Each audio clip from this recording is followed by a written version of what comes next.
You wrote something interesting in your introduction about just covering presidential candidates, and you're like, you yourself have come to the conclusion that there are different things that go into what makes a good presidential candidate, and then you noted the whole resume argument, that just because you had the longest resume doesn't necessarily mean you're going to make a good decision. You referred to Rumsfeld and Cheney, but you were noting that you thought this was not necessarily the best argument for President Obama to make on behalf of Hillary Clinton.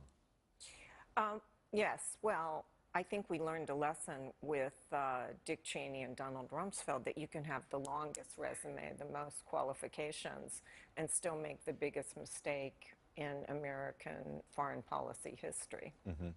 You know, Cornell, I wonder, looking back on what we've seen with Clinton, and I wanted to bring this up in the last part of the conversation, has she spent too much time bashing Trump?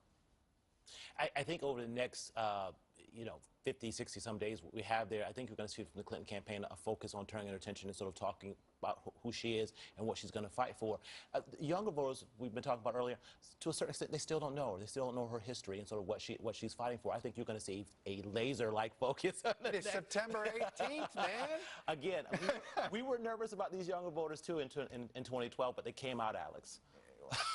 It'll be tougher this time.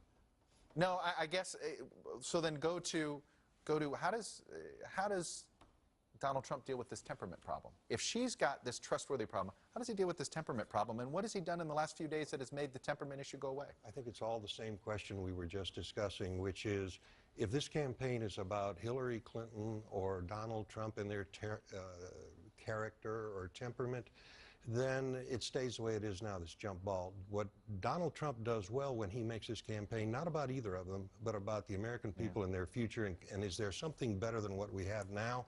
She has a problem with that. Hillary Clinton has made this campaign about her, and it's still, she can't find a vision or a message.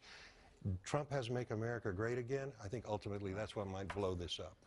All right, well, as we proved to you, we do this live, not pre-tape, that's for sure. Before we go, a quick programming note.